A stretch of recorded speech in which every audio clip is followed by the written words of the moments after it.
जय जगन्नाथ। मैं आपका ज्योतिष मित्र मनोरंजन रथ फिर से स्वागत करता हूं आपके अपनी चैनल एस्ट्रो उड़ीसा में। आज ऑनलाइन एक कुंडली आया है जिसका विश्लेषण हम यहाँ पे करेंगे। जिसका डेट ऑफ बर्थ है, मैं आपको बता दूं। इनका डेट ऑफ बर्थ जो है 21 अगस्त 1984, दोपहर 2 बजे, रायगढ़ छत्तीसगढ़ का इनका जन्म है। तो महीने के हिसाब से अगर देखा जाए, 1984 भाद्रपद कृष्ण दशमी की तिथि पे इनका जन्म है। इनका जन्म कुंडली को अगर हम देखें तो इनका जो कुंडली बनेगा, वृश्चिक लग्न की कुंडली बनेगा, जिसमें मंगल और केतु बैठे हुए हैं। लग्नेश मंगल जो है वो अपनी ही राशि में बैठा हुआ है। गुरु खुद के राशि में बकरी होके बैठे हैं। चंद्रमा राहु के साथ उच्च का होके बैठे हैं, हालांकि राहु भी यहाँ उच्च का माना जाता है। सूर्य जो है अपने ही घर में सिंह राशि का शुक्र और बुध के साथ बैठे हैं। बुध और सूर्य यहाँ पे बुधादित्य योग भी कर रहे हैं। मंगल यहाँ पे रुचक नामक एक राजयोग भी बना रहे हैं। शनि चतुर्थेश होके द्वादश स्थान में बैठा हुआ है, वो भी उच्च का। कुंडली में कुछ खासियत है और कुछ दिक्कतें भी हैं।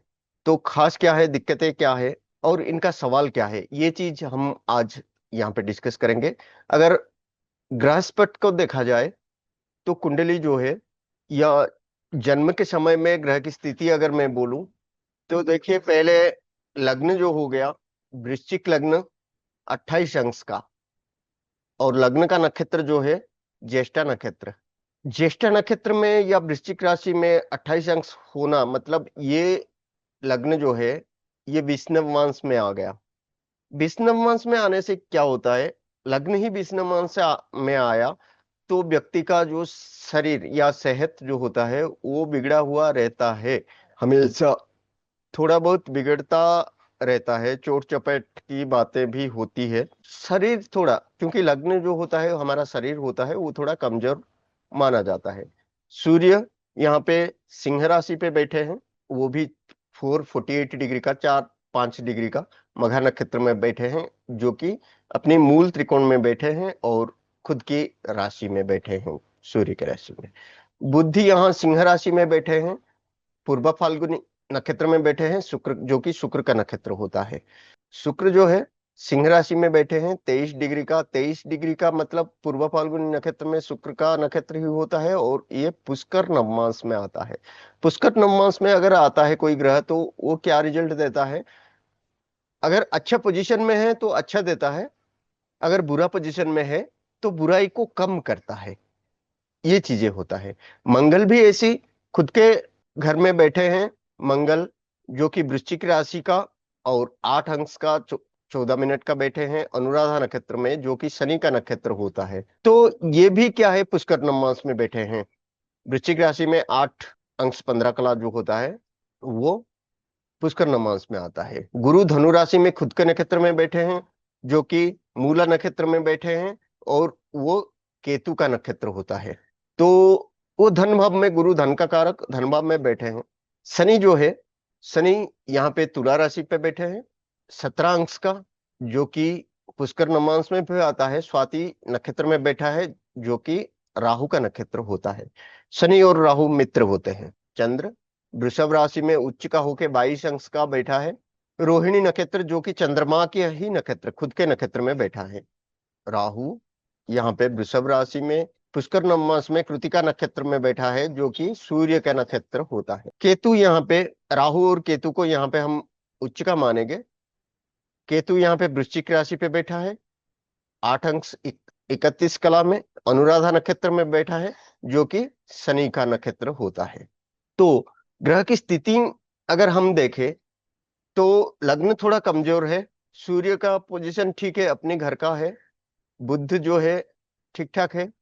शुक्र पुष्कर नवमांश में बैठा है, जो कि मतलब अगर कमजोर है तो वो अच्छा होगा तो अच्छा फल देगा, कमजोर होगा तो कमजोरी को दूर करेगा। मंगल यहाँ पे ठीक है, अपनी ही राशि का रोचक नामक राजयोग बना के खुद के घर में लग्नेश होके बैठा है, लगन में ही बैठा है, पुष्कर नवमांश में भी है, तो मंगल यहाँ पे ठीक ठाक है। गुरु धनु राशि में बैठे हैं, जो कि मारक भाव है। धनु राशि, वैसे गुरु को हम मारक भी बोल सकते हैं, क्योंकि हालांकि एक ही भाव उसका दूसरे स्थान पे आया है, लेकिन गुरु क्या है, केतु के नक्षत्र में बैठा है, तो केतु का फल भी तो यहाँ देंगे। शनि जो है तुला राशि में उच्च का होके बैठा है, राहु के नक्षत्र में बैठा है, वो भी पुष्कर नवांश में बैठा है, ठीक ठाक है। चंद्रमा यहाँ पे थोड़ा कमजोर दिखता है, हालांकि उच्च का है चंद्रमा, अपने खुद का नक्षत्र में बैठा है, लेकिन चंद्रमा जो है राहु के साथ ग्रहण दोष बना के बैठा हुआ है। केतु वृश्चिक राशि में लग्नेश को कमजोर कर रहा है, मतलब हालांकि केतु वृश्चिक राशि में पुष्कर नवांश में बैठा है, लेकिन मंगल के साथ अंगारक दोष भी बना रहा है। तो कुल मिला के अगर हम कुंडली को देखें, तो यहाँ पे मंगल जो है लग्नेश होके और षष्ठेश होके लगन में बैठा है, मतलब रोग ऋण शत्रु का स्वामी भी लगन में आ गया और लगन का स्वामी भी लगन में है। तो और एक चीज मैं आपको यहाँ पे बता दूं, अगर हम अष्टक वर्ग के हिसाब से देखें, तो यहाँ लगन को जो है 25 पॉइंट मिला है, जो कि हमारा मिनिमम पॉइंट जो होता है 28 पॉइंट होता है, 28 में से कम होता है तो कमजोर माना जाता है। तो तीन चीज यहाँ पे हमको मिली कमजोर, जो कि लगन जो है वो 28 पॉइंट से कम है, 25 पॉइंट है, लगन जो है वो विषममांश में आ गया, और मंगल यहाँ पे केतु के साथ जुड़ के बैठ गया। तो ये तीनों शारीरिक दिक्कतें तो इनको जीवन भर रहेगी, बीच बीच में आती रहेगी, ये चीज यहाँ पे मुझे नजर आता है। फिलहाल इनका क्वेश्चन ये था कि ये सिंगापुर में रहते हैं, और कुछ दिन पहले, मतलब 2-4 महीने पहले इन्होंने इंडिया आए हुए थे और किसी शादी में गए हुए थे। तो इनका जो है वहां से शादी से रिटर्न होने के बाद कुछ 2 महीने से इनका वेट जो है, वजन जो है 20 किलो घट गया है। डॉक्टर को दिखाए, टेस्टिंग वगैरह किए, लेकिन इनका टेस्टिंग में कुछ रिपोर्ट सब कुछ सही आ रहा है। तो इनका बोलना है कोई जादू टोना किया है या ऐसे कुछ काला जादू इन पे कर दिया है, ऐसा इनका मानना है। क्या वो उनका मानना सही है या गलत है, ये चीज हम अब डिस्कस करेंगे, और उसका उपाय क्या होगा उसके लिए हम थोड़ा बहुत कोशिश करेंगे। तो प्रेजेंट सिचुएशन में अगर हम देखें, तो इनका जो दशा चल रही है, बृहस्पति की महादशा चल रही है, जिसमें राहु की अंतर्दशा और आज की डेट में शुक्र का प्रत्यंतर चल रहा है। और गोचर को अगर हम कैलकुलेशन में लें, तो राहु देखिए यहाँ पे चतुर्थ भाव में बैठा हुआ है, जिसका दृष्टि अष्टम भाव पे जा रहा है। अष्टम भाव हम लोगों का क्या होता है, गुप्त रोग, तंत्र मंत्र, गुप्त विद्या, ये सारे हो जाता है। और अगर हम देखें, तो राहु के दृष्टि यहाँ पे गुरु पे आ रही है, पांचवी दृष्टि, और गुरु जो दशानाथ है, गुरु यहाँ पे अष्टम में मिथुन राशि में बैठे हुए हैं। इनको वैसे भी दिक्कत आ सकती है, हम बोल सकते हैं कि हाँ इन पे कोई नजर लग गया है या कोई जादू टोना किया है, वैसा भी बोल सकते हैं। और शनि के दृष्टि शुक्र पे है, शुक्र 7th हाउस में है, तो हम ऐसा अनुमान लगा सकते हैं कि इनको या तो गायनिक रिलेटेड प्रॉब्लम, या लीवर, या पेट के निचले भाग में कोई दिक्कत आई है, जिस वजह से ऐसा सिचुएशंस आ रहा है। अगर हम मेडिकल एस्ट्रोलॉजी के तरफ से जाएं, तो इनको अपनी पेट या गायनिक रिलेटेड कुछ प्रॉब्लम हम बता सकते हैं। तो ये चीजें हैं। इनका अभी जो दशा, करंट दशा चल रही है, तो उसको अगर हम देखें, तो यहाँ पे गुरु में राहु में शुक्र, जो कि 24/3/2025 को शुरू हुआ, खत्म होगा 17/8/2025 को। तो ये पीरियड इनको दिक्कत में आएगा मेरे ख्याल से। इन्होंने मार्च के बाद, मतलब अप्रैल अप्रैल में ये इंडिया आए होंगे, अप्रैल या मई में, अप्रैल में ही आए होंगे 100%, मार्च एंडिंग या अप्रैल में आए होंगे। और इनको जो दिक्कत हुई होगी, नहीं प्राण दशा सूक्ष्म दशा को हम नहीं जाते हैं, फिर भी इनको ये पीरियड में दिक्कत आई, जो कि गुरु में राहु में शुक्र की जो अंतर्दशा चल रही थी, यहाँ पे इनको दिक्कत आई, हेल्थ रिलेटेड इश्यू आया, क्योंकि राहु भी 4th हाउस में था, गोचर का गुरु को दृष्टि डाल रहा है, और मंगल केतु का युति जो कि हमारा मार्च से शुरू हुआ है, मंगल का यहाँ पे भी सूर्य के साथ अग्नि तत्व के राशि में रहना, ये इनके लिए, क्योंकि ये लग्नेश हुआ वो केतु के साथ, मतलब नाताल चार्ट, मतलब हम लोगों का जन्म कुंडली में भी केतु के साथ था, अभी भी केतु के साथ युति किया, तो ये थोड़ा इम्पेक्ट डाल रहा है। तो हम यहाँ पे अगर उपाय की बात करें, इनको मेरे हिसाब से स्टोमच रिलेटेड, मतलब डाइजेशन रिलेटेड प्रॉब्लम्स ऐसा कुछ दिखता है। अगर मैं इनको उपाय की बात करूं, कुछ दिन पहले क्या है, गुरु बकरी होके अपनी राहु और चंद्रमा के ऊपर भी गोचर किया था जन्म कुंडली के। तो उसी हिसाब से, क्योंकि राहु और केतु की युति जो ग्रहण दोष बना रहा है, वो इनको मेंटल, मानसिक स्थिति में थोड़ा दिक्कतें इनका हमेशा चलता रहता है।